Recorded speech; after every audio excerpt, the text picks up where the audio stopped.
নমস্কার, শখের রান্নাঘরে সবাইকে স্বাগত। আজ আমি বানাচ্ছি, দেখতেই পেলেন, লাচ্ছা পরোটা। লাচ্ছা পরোটা এই শীতের সময় বলুন যে কোনো টাইমে খুব খেতে ভালো লাগে। তো এটা বাটিতে আমি একটা ব্যাটার রেডি করব। ব্যাটারটা রেডি করার জন্য নিয়েছি রিফাইন অয়েল, আর দিয়ে দিচ্ছি 1 চামচ ঘি, আর দিয়ে দিচ্ছি 1 চামচ কি একটু সামান্য বেশি তো কর্নফ্লাওয়ার। এটা একটা আমি বানিয়ে ব্যাটার রেডি করে রেখে দিচ্ছি। ভালো করে এটা মাখাবেন যেন না হচ্ছে কোনো লাম্পস বা থাকে, মানে যেন গুলে যায়। দেখতে পাচ্ছেন কিভাবে করলাম। আর এখানে কিন্তু আমি শুধু ময়দা দিচ্ছি না, আমি আটা এবং ময়দা দুটোকেই আমি মিশিয়ে নিলাম। আর এখানে আমি হচ্ছে আপনারা দুটোতেই বা আলাদা করেও করতে পারেন, শুধু ময়দারও করতে পারেন বা আটারও করতে পারেন। এখানে দিয়ে দিলাম আমি স্বাদ মতো নুন, আর দিয়ে দিচ্ছি, এখানে কিন্তু তেল না দিলেও হয়, তবুও আমি একটু দিয়ে দেবো। এটা দিয়ে দিলাম সামান্য স্বাদ ব্যালেন্সের জন্য, একটু মিষ্টি মিষ্টি লাগবে খেতে, তার জন্য দিয়ে দিলাম চিনি। আর সামান্য পরিমাণ দিয়ে দিলাম রিফাইন অয়েল। আপনারা যদি চান তো নাও দিতে পারেন, কারণ পরে দেখতে থাকুন কিভাবে আমি করছি, তাহলে বুঝতে পারবেন কেন তেলটা না দিলেও হয়। এটা একটা সুন্দরভাবে একটা ডো বানিয়ে নেব। ভালো করে এটা ভালো করেই কিন্তু মাখাতে হবে। যেভাবে যতটা আপনি ভালো করে মাখাবেন পরোটাটাও হবে সেইভাবে সুন্দর। আমি পুরোটা দেখালাম না, খুব কিন্তু মানে ঠেসে ঠেসে মাখতে হবে। তো দেখুন আমি কিছুক্ষণ রেস্টে রেখে দিয়েছিলাম। এটা মিনিমাম আমি 20 মিনিট মতো রেখেছিলাম। আপনারা সময় না থাকলে সঙ্গে সঙ্গে বানাতে পারেন।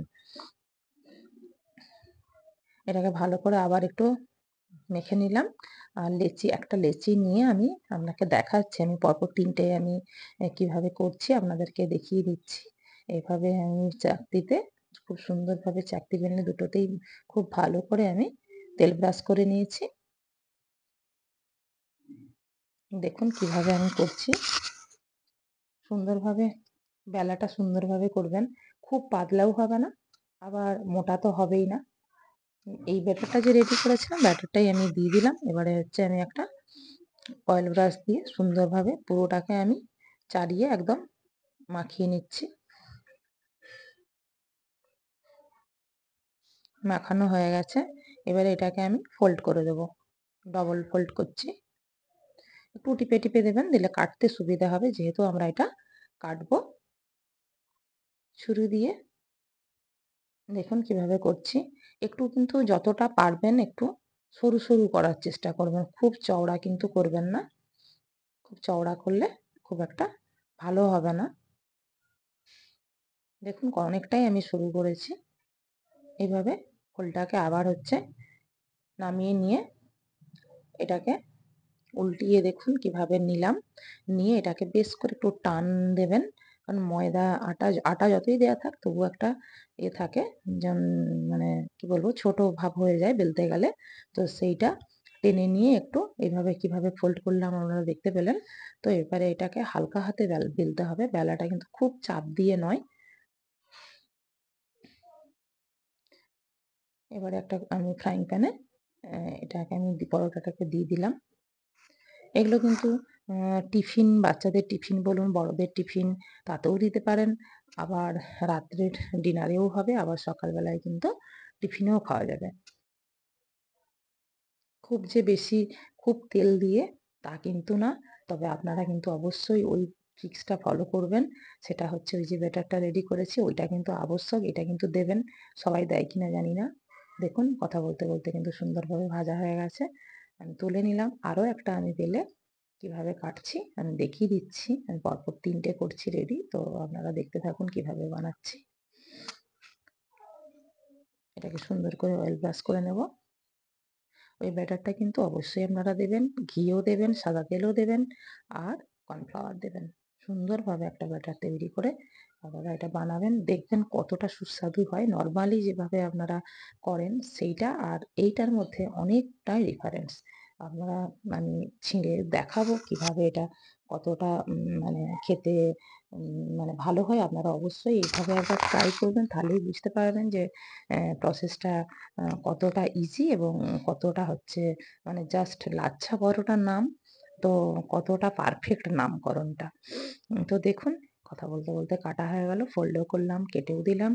এবারে এটাকে সুন্দরভাবে আবার ফোল্ডটাকে খুলে নিয়ে আমি ওইভাবে সুন্দর করে একটা ঘুরিয়ে এই যে একটা টানটা এটা একটু হালকা করে কিন্তু টেনে নিলে ভালো হয়। দেখুন কিভাবে ফোল্ডটা করছে আর সবসময় ইয়ে করবেন নিচের যে অংশটা সেটা একটু উপরের দিকে দেওয়া। তো ওইভাবে দই পাকিয়ে এটাই আমি ভালো করে ভেজে নিচ্ছি। আপনারা ঘি দিয়েও ভাজতে পারেন, অসুবিধে নেই। আমি রিফাইন অয়েল দিয়ে ভাজছি। এখনই দেখুন পাট যেন ছেড়ে যাচ্ছে, ভাজতে গেলেই বোঝা যাচ্ছে, পুরো পাট কিন্তু বোঝা যাচ্ছে যে কতটা মানে খাস্তাও হচ্ছে বা কতটা পারফেক্ট হচ্ছে। লাচ্ছা পরোটা তো লাচ্ছাই হচ্ছে।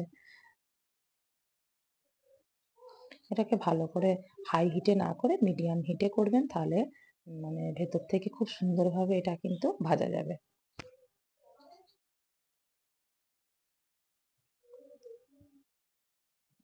তুলে নিলাম দুটো। এবার আরো একটা আমি করে দেখিয়ে দিচ্ছি।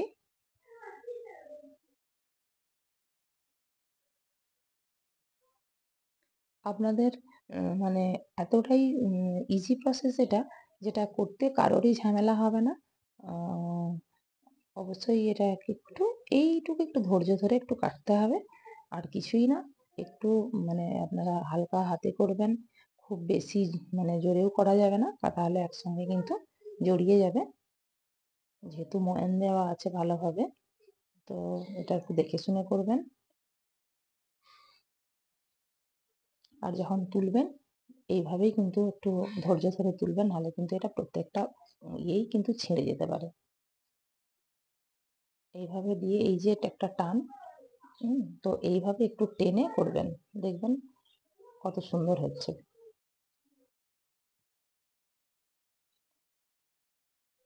এই যে উপরের যেটা বলছিলাম, এই যে অংশটা আপনারা কিন্তু উপরের দিকে দেবেন। তাহলে কি হয়? ভালো সেট হয় এবং হচ্ছে আপনার বেলার সময় কিন্তু এটা খুলেও যাবে না চট করে। দেখুন বেলার মধ্যেই বোঝা যাচ্ছে কতটা মানে সুন্দর হচ্ছে। এবারে আমি এটাকেও ভালো করে ভেজে নিচ্ছি।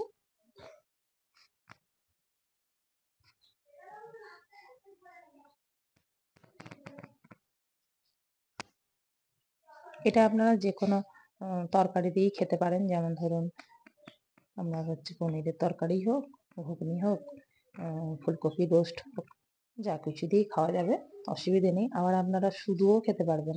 এত টেস্টি হয়। ওই যে আমি যে ব্যাটারটা রেডি করেছি ওটা যে দিচ্ছি, এর জন্য খুব টেস্টিও হয় এবং খুব খাস্তাও হয়। দেখুন পাটটা আমি দেখাচ্ছি, দেখতেই পাচ্ছেন যেন উপর দিকে উঠে যাচ্ছে, কি সুন্দর। দেখেই বুঝতে পারছেন কতটা মানে খাস্তা হয়েছে। এই দেখুন আরেকটা আমি খুলে খুলে দেখাচ্ছি। দেখতে পাচ্ছেন? পুরো পাটে পাটে উঠে যাচ্ছে। খুব সুন্দর হয়েছিল। আপনারা অবশ্যই কিন্তু বাড়িতে ট্রাই করবেন।